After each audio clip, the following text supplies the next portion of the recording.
तो दुनिया के अलग अलग हिस्सों में कैसे जंगी बारूद बरस रहा है ये आपने देखा इन तस्वीरों के जरिए। और पहले एससीओ समिट से यूरोप में भय फैला क्योंकि तियानजिन में नया ग्लोबल ऑर्डर तय हो गया। अब आज बीजिंग में विक्ट्री डे पर पुतिन का जलवा देखकर अमेरिका बौखलाया हुआ है। संदेश तो पूरी दुनिया में गया है कि पुतिन को नया ग्लोबल लीडर माना जा रहा है।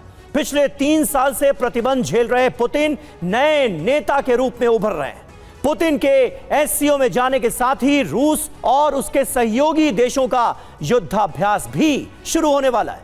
लेकिन आप देखिए, खबर इससे भी बहुत बड़ी है। अचानक से नेटो और यूरोप को बड़ा खतरा दिखने लगा है। खतरा इस बात का कि पुतिन अब कभी भी यूरोप को टारगेट कर सकते हैं।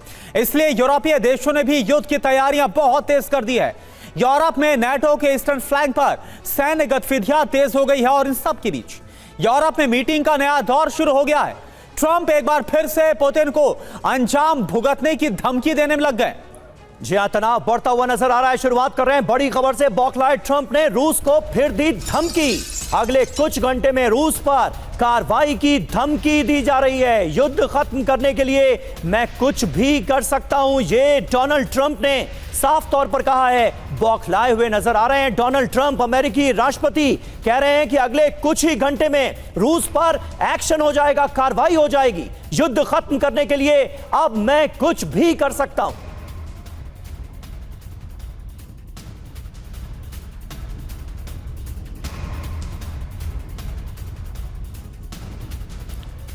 तो युद्ध खत्म करने के लिए कुछ भी मुमकिन है, कुछ भी संभव है, ये कह रहे हैं डोनाल्ड ट्रंप। रूस पर तिलमिलाए ट्रंप, पुतिन को फिर दी धमकी। खबर देखिए, यूक्रेन शांति समझौता फेल होने से गुस्से में नजर आ रहे हैं ट्रंप।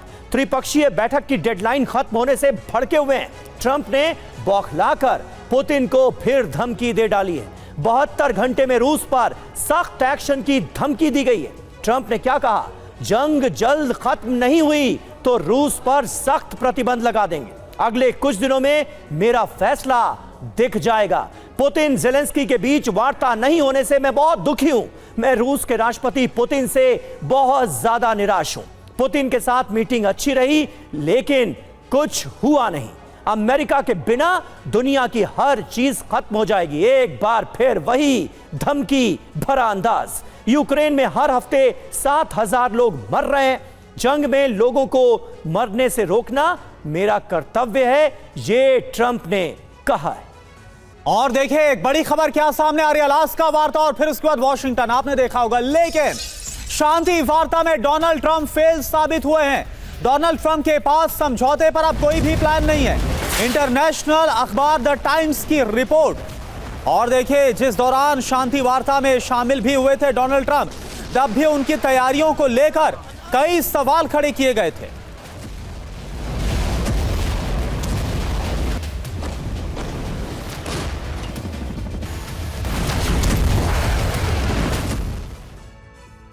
तो कहीं ना कहीं ट्रंप काफी हताश और निराश नजर आ रहे हैं। शांति समझौते पर वो फेल जो हो गए। द टाइम्स का बड़ा दावा सामने आया है। त्रिपक्षीय बैठक की ट्रंप की डेडलाइन खत्म हो चुकी है। 2 डेडलाइंस पर रूस की तरफ से कोई जवाब ही नहीं आया, यानी कोई तवज्जो ही नहीं दी गई। ट्रंप के पास शांति समझौते पर फाइनल प्लान कोई नहीं है। ट्रंप को पता नहीं बैठक के लिए अब आगे करना क्या है। अलास्का मीटिंग में शांति समझौते पर कोई बात बन नहीं पाई।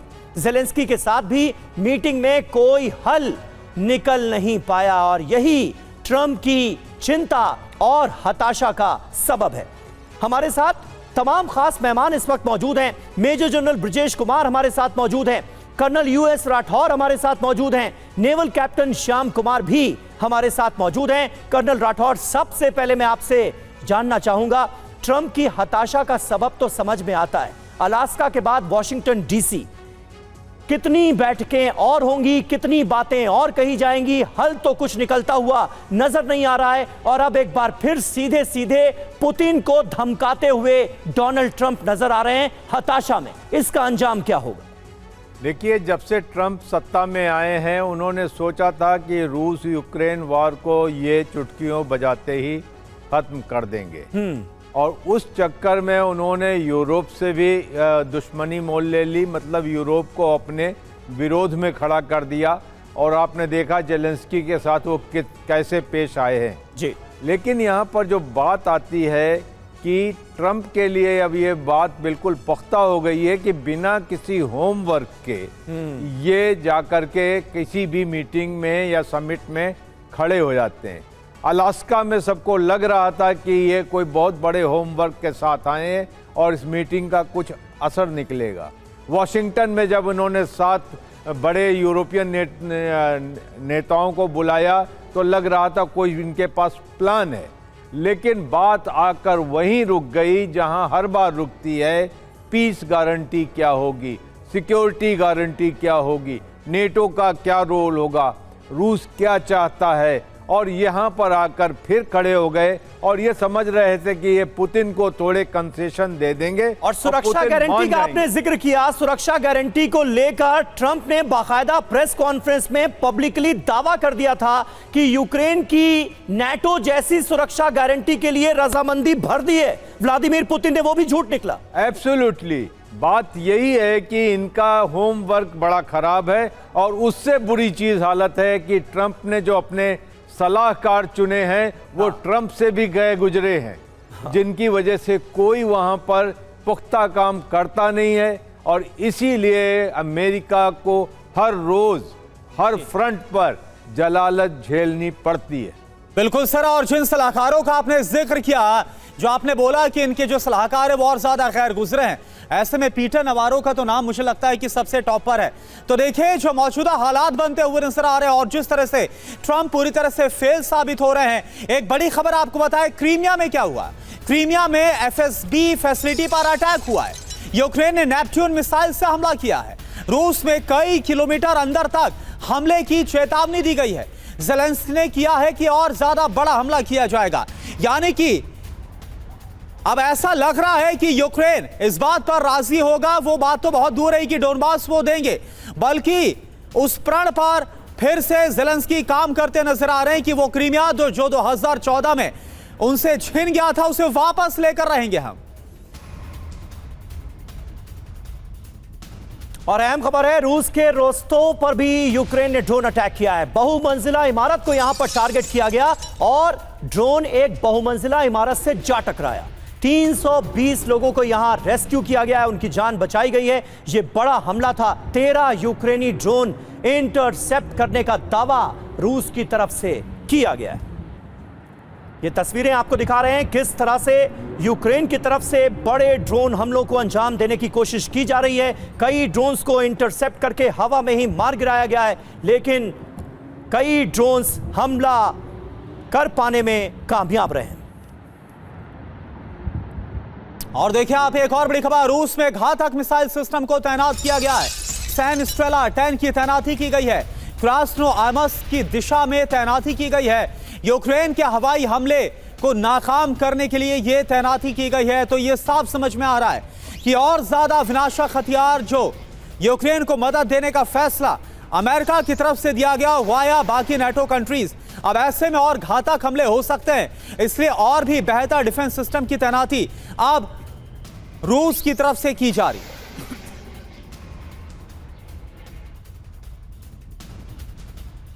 और अब आपको बताते हैं कि नेटो आखिर क्या कर रहा है। नेटो चीफ ने यूरोप को अलर्ट किया है।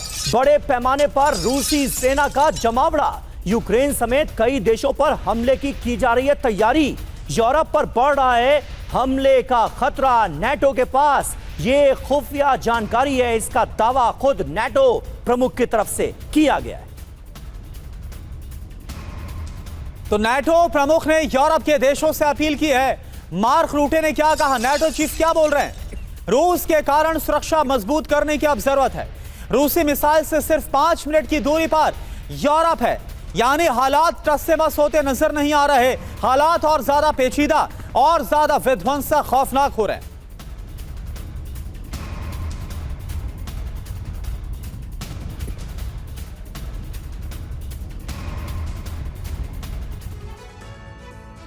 तो यूरोप पर रूस का हमला होकर रहेगा। एक बार फिर नेटो की तरफ से यह कहा गया है। नेटो चीफ ने कहा कि रूस अपनी सैन्य ताकत बड़े पैमाने पर बढ़ा रहा है। सैनिकों का इस्तेमाल हमले के लिए करेगा रूस। यूरोप का कोई भी बड़ा छोटा देश अब सुरक्षित नहीं रहा, ये कह रहे हैं रूटे। लिथुआनिया, लग्जमबर्ग, मैड्रिड, लंदन सब फ्रंट लाइन पर मौजूद हैं, बड़ा खतरा दिखा रहे हैं रूटे रूस का। करुणा। बिल्कुल, और देखिए रूस की नई मिसाइल तकनीक से खतरा और ज्यादा बढ़ गया। मार्क रूटे नेटो चीफ ये बोल रहे हैं, नेटो साइबर हमला, जीपीएस जैमिंग को गंभीरता से ले रहा है। ये छोटी घटनाएं नहीं है बल्कि बड़े खतरों की निशानी है। और देखिए बीजिंग से इस वक्त हमारे साथ मनीष झा जुड़े हुए। देखिए मनीष, जब से इस युद्ध की 2022 में शुरुआत हुई उसके कुछ वक्त के बाद से लगातार हम ये बयान दे रहे हैं कि देख रहे हैं कि नेटो हो या फिर यूरोपियन कंट्रीज हो, वो रूस से एक संभावित खतरे की बात कर रहे हैं और बोल रहे हैं खतरा और बढ़ रहा है। क्या आपको लग रहा है कि आने वाले भविष्य में ही कि रियलिटी में, सच्चाई में तब्दील हो सकता है? जो आज तस्वीरें हमने बीजिंग में देखी, कैसे रूस भी अपना गठजोड़ बढ़ाता हुआ नजर आ रहा है। देखिए, रूस यूक्रेन युद्ध का चीन के साथ एक अजीबोगरीब कनेक्शन है। वो इसलिए क्योंकि यूक्रेन पर हमला करने से पहले रूस के राष्ट्रपति चीन आए थे, जिनपिंग से मुलाकात हुई, और उसके बाद 24 फरवरी 2022 से जो युद्ध शुरू हुआ था वो अभी तक चल रहा है। एक बार फिर रूस के राष्ट्रपति व्लादिमीर पुतिन चीन में मौजूद हैं, बीजिंग में मौजूद हैं, और इस बार उन्हें ज़्यादा समर्थन मिल रहा है। इस बार न केवल चीन का बल्कि बहुत से दूसरे मुल्क भी उनके साथ एक मंच पर खड़े हैं, और इस बात से पुतिन और ज़्यादा अपने आप को मजबूत मान रहे हैं। और ऐसे में इस बात की आशंका है कि इस बार लौटने के बाद रूस और अधिक आक्रामक तेवर में रहेगा, यूक्रेन के खिलाफ हमले जारी रखेगा, यूरोप और अमेरिका के किसी भी दबाव में नहीं आएगा, और यूरोप के या नाटो के किसी भी दुस्साहस का मुंहतोड़ जवाब देगा। तो चीन की धरती से पुतिन के मास्को लौटने के बाद रूस और अधिक आक्रामक हमले करने वाला है, क्योंकि कम से कम आज मिलिट्री परेड तो भले ही चीन का हो रहा था, लेकिन वहां बैठकर पुतिन मुस्कुरा रहे थे, क्योंकि पुतिन सोच रहे थे कि अब अमेरिका को समझ में आ गया होगा कि जिस रूस को वो अलग थलग करने की कोशिश कर रहे थे, आज वो चीन में मिलिट्री परेड में बाकी सब नेताओं के साथ मौजूद है, और चीन का उसे खुलकर समर्थन हासिल है। और ये स्थिति रूस यूक्रेन युद्ध को और अधिक भयावह बनाती है। जी बिल्कुल मनीष, बने रहे आप हमारे साथ। और देखिए इस बीच अहम खबर रूस यूक्रेन युद्ध पर चीन से ही बड़ी खबर आ रही है। चीन से पुतिन के लौटने पर बढ़ेंगे यूक्रेन पर हमले। चीन दौरे से पुतिन और ज्यादा जोश में, अमेरिका के दबाव में अब किसी भी तरह से रूस आएगा नहीं, इसके आसार हैं।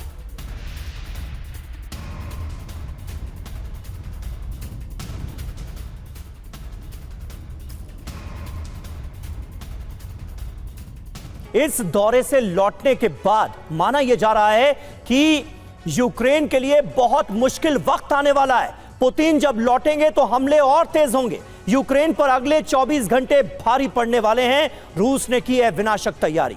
यूक्रेन में 4 दिशाओं से कामिकाजी ड्रोन से अटैक होगा। एंगल्स एयरबेस पर रेडी टू अटैक मोड में जेट्स मौजूद हैं। सूमी, खेरसोन, डोनबास पर संपूर्ण कब्जे की तैयारी है। समंदर से युद्धपोत, पनडुब्बी से यूक्रेन की किलेबंदी की जाएगी। लॉन्ग रेंज मिसाइल से यूक्रेन के सभी शहरों पर हमला करने की हो रही है बड़ी तैयारी। हमारे साथ नेवल कैप्टन श्याम कुमार भी मौजूद हैं। श्याम जी, किस तरह से देख रहे हैं आप इन तैयारियों को, और जिस बात का जिक्र अब हर कोई कर रहा है कि पुतिन के लौटते ही यूक्रेन के विनाश की कहानी लिख दी जाएगी, क्या उस पर अमल होता हुआ आप भी देख रहे हैं?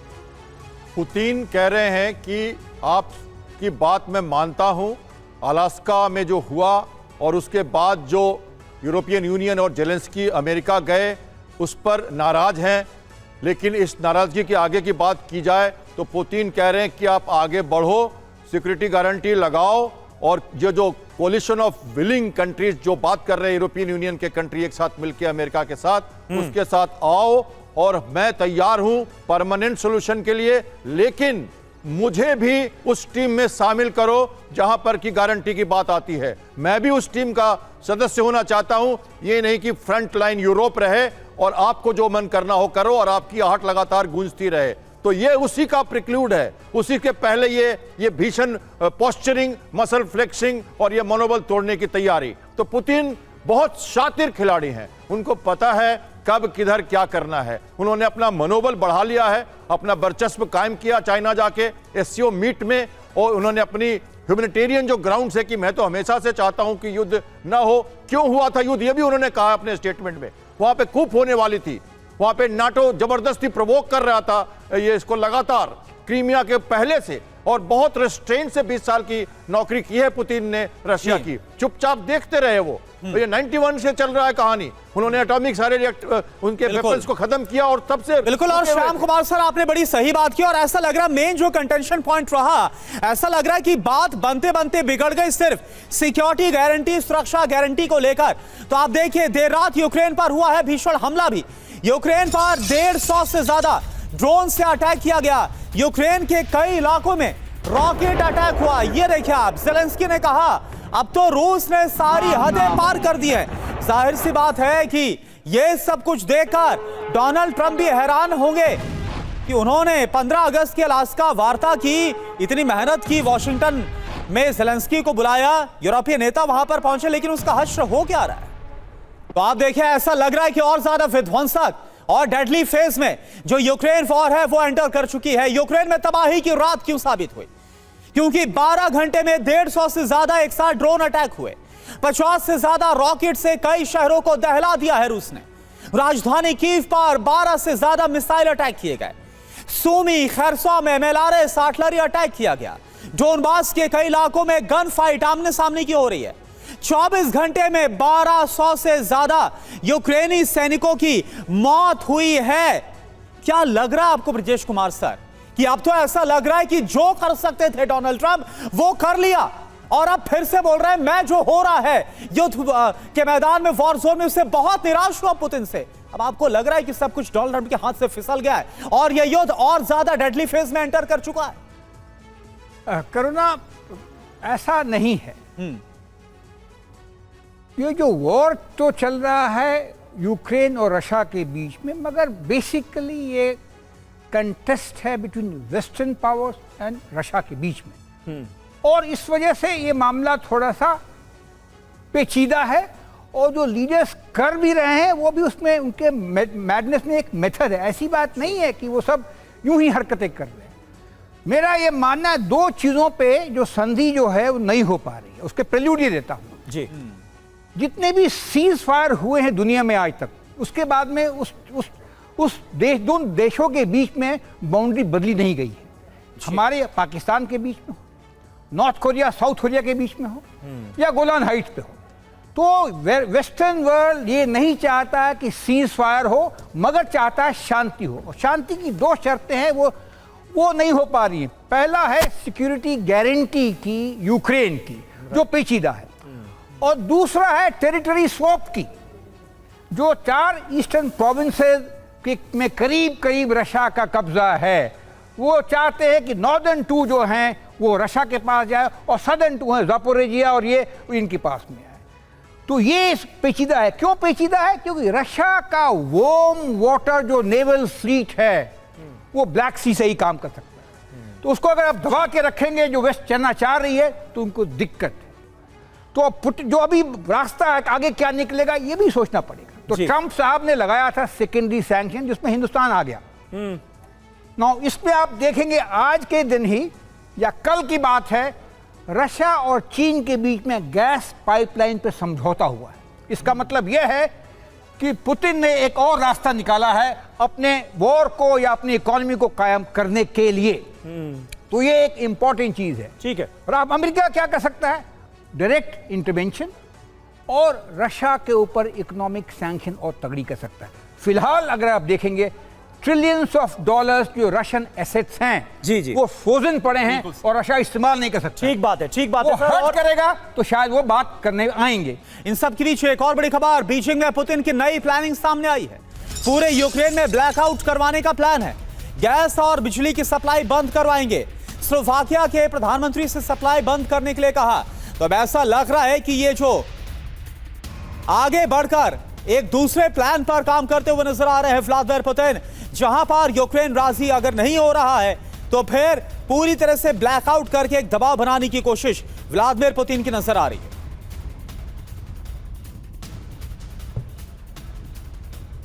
तो आप देखिए यूक्रेन में ब्लैकआउट करवाने का प्लान, और यह कैसे होगा। स्लोवाकिया के प्रधानमंत्री से सप्लाई को बंद करवाने की बात की जा रही है। गैस और बिजली की सप्लाई बंद करवाई जाएगी, यानी कंप्लीट ब्लैकआउट, और यह बड़ा झटका हो सकता है ठंड से पहले।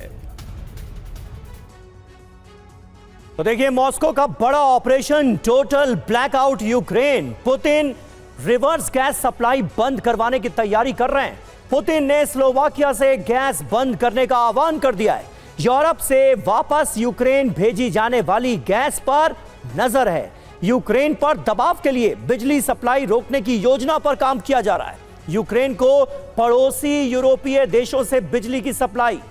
स्लोवाकिया यूरोप से गैस पहुंचाने के मुख्य रास्तों में एक है। यही वजह है कि उसका जिक्र सामने आया है। पुतिन का संदेश विशेष रूप से स्लोवाकिया पर केंद्रित है। बड़ी बात देखिए यह है कि गैस और बिजली सप्लाई रोककर पुतिन यूक्रेन पर दबाव बढ़ाना चाह रहे हैं। गैस बिजली सप्लाई राजनीतिक रणनीतिक दबाव का साधन बनता हुआ नजर आ रही है। अब आप ये समझिए कि आखिर क्यों व्लादिमीर पुतिन यूक्रेन पर ब्लैकआउट बम चलाना चाहते हैं। दरअसल 10 दिन में 8 रिफाइनरीज पर अटैक किया यूक्रेन ने।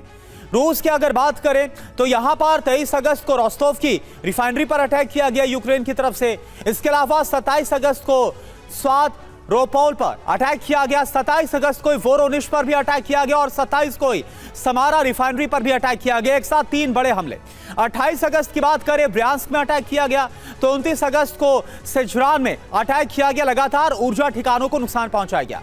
29 अगस्त को क्रास्नोदर और 1 सितंबर को ब्रियांस्क में अटैक किया गया। और यही वजह है कि इन हमलों के बाद जो नुकसान पहुंचा है रूस को, इसके बाद व्लादिमीर पुतिन काफी ज्यादा तिल मिलाए हुए हैं।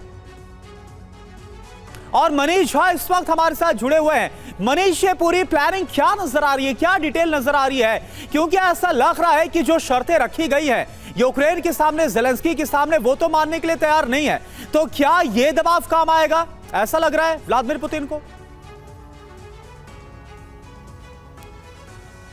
देखिए एक बात तो तय है कि कम से कम चीन का जिस तरीके से खुलकर रूस को समर्थन हासिल है, इसके बाद तो इस युद्ध में कहीं भी एक छोटा सा कॉमा नहीं आने वाला है, एक छोटा सा भी ब्रेक नहीं आने वाला है। यानी कि ये युद्ध अपने प्रचंड गति से चलेगा।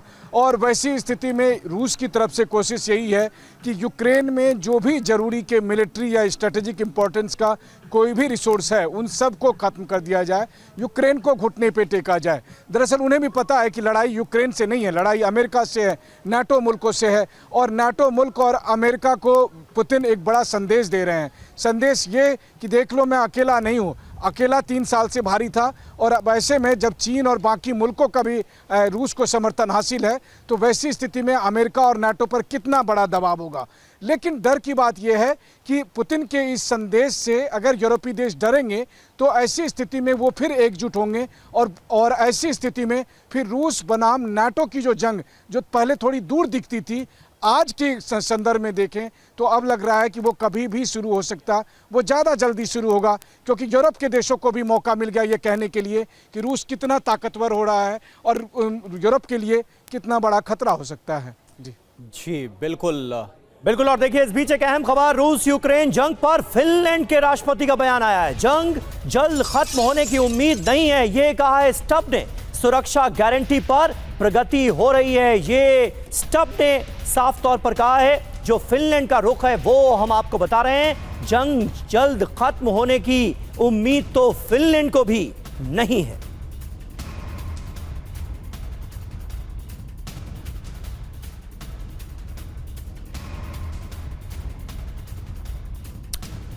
तो आखिर स्टब क्या बोल रहे हैं, शांति समझौते पर फिनलैंड ने क्या कहा, यह जानना और समझना जरूरी। दरअसल रूस यूक्रेन जंग जल्द खत्म होने की कोई उम्मीद नहीं है, यह कहा जा रहा है। शांति समझौते पर बातचीत होना अभी फिलहाल बहुत ज्यादा फिनलैंड को मुश्किल नजर आ रहा है। रूस यूक्रेन जंग अभी और लंबी खींचेगी।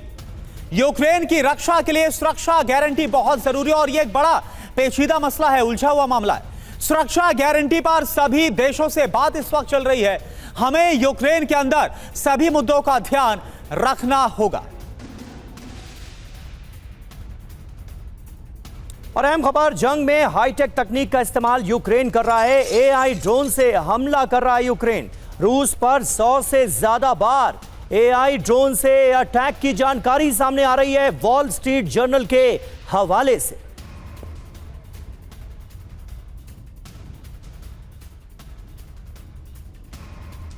तो देखिए 100 से ज्यादा बार एआई ड्रोन का इस्तेमाल किया गया है। आर्टिफिशियल इंटेलिजेंस का बड़े पैमाने पर यूक्रेन इस्तेमाल कर रहा है ड्रोन हमलों को अंजाम देने के लिए। जंग में हाईटेक तकनीक का इस्तेमाल किस तरह से यूक्रेन कर रहा है, यह जानकारी सामने आई। तो एआई ड्रोन से रूस को दहला रहा है यूक्रेन। युद्ध में लगातार आर्टिफिशियल इंटेलिजेंस संचालित ड्रोन स्वॉर्म का इस्तेमाल किया जा रहा है। एआई स्वॉर्म ड्रोन वाला यूक्रेन दुनिया का पहला देश बन गया है। स्थानीय स्टार्टअप स्वॉर्मर ने यह नया सॉफ्टवेयर बनाया है। ड्रोन को तालमेल और हमला करने की यह क्षमता देता है। टारगेट तय होते ही बाकी काम ड्रोन खुद ब खुद अपने आप कर लेता है। अब तक यह तकनीक 100 से ज्यादा बार इस्तेमाल की जा चुकी है। एक साथ 25 से ज्यादा ड्रोन से हमले होते हैं। 100 से ज्यादा ड्रोन वाले स्वॉर्म का यूक्रेन में परीक्षण जारी है। और हमारे साथ तमाम खास मेहमान मौजूद हैं। ब्रजेश जी, ये डेवलपमेंट क्या बता रहा है? और इससे पहले भी इस तरह की खबरें सामने आई हैं जहां पर नई नई अत्याधुनिक टेक्नोलॉजी का इस्तेमाल यूक्रेन कर रहा है और यूरोप की तरफ से उसे पूरा सहयोग मिल रहा है। सोचिए 100 से ज्यादा स्वॉर्म ड्रोन अटैक होंगे तो कितना नुकसान हो सकता है रूस का? समीर, ये हमने देखा है 3.5 वर्षों में जी। अगर यूक्रेन अपने आप को संभाल पाया है रशियन के माइट से, तो वो उसका ड्रोन रहा है। इन 3-3.5 वर्षों में इसने बहुत ही कामयाबी प्राप्त की है। एक इसको कहते हैं small investment high technology drone, और उसने हमको करके भी दिखाया है।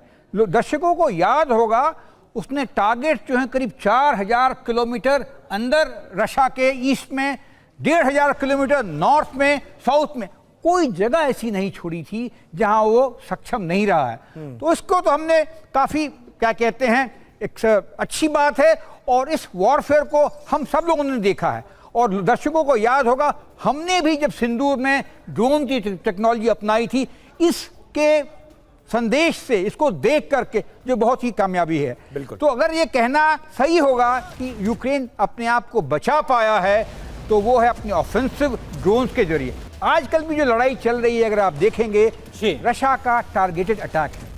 एनर्जी इंफ्रास्ट्रक्चर पे उसको बार बार मारना, और विंटर के पहले ये काम करना चाहता है। और जवाब में भी यूक्रेन ने बिल्कुल। और ब्रजेश सर, ये भी सवाल है कि क्या युद्ध कौशल में वॉर जोन में जो एआई तकनीक है वो नए गेम चेंजर के तौर पर साबित हो सकती है? इन सब के बीच एक और बड़ी खबर, यूक्रेन में और भड़केगी युद्ध की आग। एर्दोआन बोले ज़ेलेंस्की और पुतिन मुलाकात के लिए तैयार नहीं है। एर्दोआन बोले ज़ेलेंस्की और पुतिन वार्ता की संभावना अभी भी कोसों दूर है। तो ये उम्मीद जताई जा रही थी कि हो सकता है कि इस्तांबुल में जाकर मुलाकात हो जाए, लेकिन अब ऐसा होता हुआ भी नजर नहीं आ रहा। वहां पर जमीन तैयार करने की कोशिश की जा रही थी। एर्दोआन क्या बोल रहे हैं? ज़ेलेंस्की और पुतिन वार्ता की संभावना अभी कोसों दूर है। तो यूक्रेन में बारूदी विनाश तो अब तय है, इंडिकेशन यही मिल रहे हैं अलग अलग नेताओं की जो बयान। तुर्की के राष्ट्रपति एर्दोआन ने कहा है ज़ेलेंस्की पुतिन मुलाकात के लिए तैयार नहीं है। पुतिन के करीबी सहयोगी यूरी उशाकोव ने कहा कोई समझौता नहीं हुआ है। त्रिपक्षीय बैठक या सीधे ज़ेलेंस्की पुतिन शिखर वार्ता की संभावना तो बहुत ही कम है। मौजूदा हालात के मुताबिक वार्ता उतनी ही दूर जितनी कुछ महीने पहले थे। आप समझ सकते हैं, कुछ महीने पहले तो इसकी संभावना 0 क्या माइनस में थी। समीर जी हाँ, और देखिए इस बीच एक अहम खबर अपने दर्शकों को बता दें। कल पेरिस में यूक्रेन पर होगी सबसे बड़ी बैठक। यूरोपीय नेताओं के साथ ज़ेलेंस्की भी इस बैठक में शामिल होंगे। 10 यूरोपीय देशों के राष्ट्राध्यक्ष पहुंच रहे हैं फ्रांस। तो ईयू नेताओं के साथ ज़ेलेंस्की भी इस मीटिंग का हिस्सा होंगे, इस बैठक में शामिल होंगे। 10 यूरोपीय देशों के राष्ट्राध्यक्ष फ्रांस पहुंच रहे हैं इस मीटिंग में पार्टिसिपेट करने के लिए। और पेरिस में यूक्रेन पर होने वाली ये सबसे बड़ी बैठक मानी जा रही।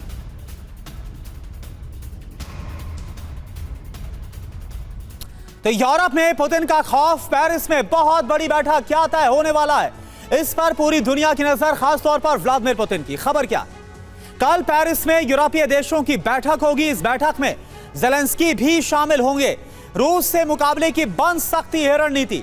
मीटिंग में बड़े फैसले का भी ऐलान संभव है। समीर जी हां, और रूस को लेकर रणनीति बनाई जाएगी। यूक्रेन की सुरक्षा गारंटी देने पर मंथन होगा। यूक्रेन में सैनिक भेजने का ऐलान भी संभव है। नए हथियारों के प्रोडक्शन बढ़ाने पर भी चर्चा की जाएगी। इस मीटिंग में क्या हो सकता है, कुछ ऐड करना चाह रहे हैं आप श्याम जी? बहुत देर से, जल्दी से, वक्त कम है। देखिए, आकलन की बात करूं और सॉल्यूशन की बात करूं तो सबसे पहले सीज फायर, मेजर जनरल ब्रेजेस की बात रशिया प्रेसिडेंट के कान में गई हुई है। वो जानते हैं कि सीज फायर होगा तो फिर यही बॉर्डर डिस्प्यूट रहेगा, तो वो परमानेंट सोल्यूशन चाहते हैं, नंबर 1। दूसरा, वो चाहते हैं, क्योंकि ये पेरिस में बात हो रही है तो मैं कह दूं उनको, दूसरा वो चाहते हैं कि उनको भी सिक्योरिटी गारंटी में शामिल किया जाए। और तीसरा, नाटो की हट दोबारा वहां ना हो। जेलेंस्की को यह मानना पड़ेगा पेरिस में जाके कि क्रीमिया और ये चारों प्रांत को अब वो नक्शे से हटा दें। सर बिल्कुल, पूरी माफी के साथ, क्योंकि वक्त बहुत कम है, तो सवाल है कि क्या जो अलास्का और वॉशिंगटन में नहीं हुआ, क्या वो पेरिस में होगा या फिर युद्ध और भड़केगा? आप सभी का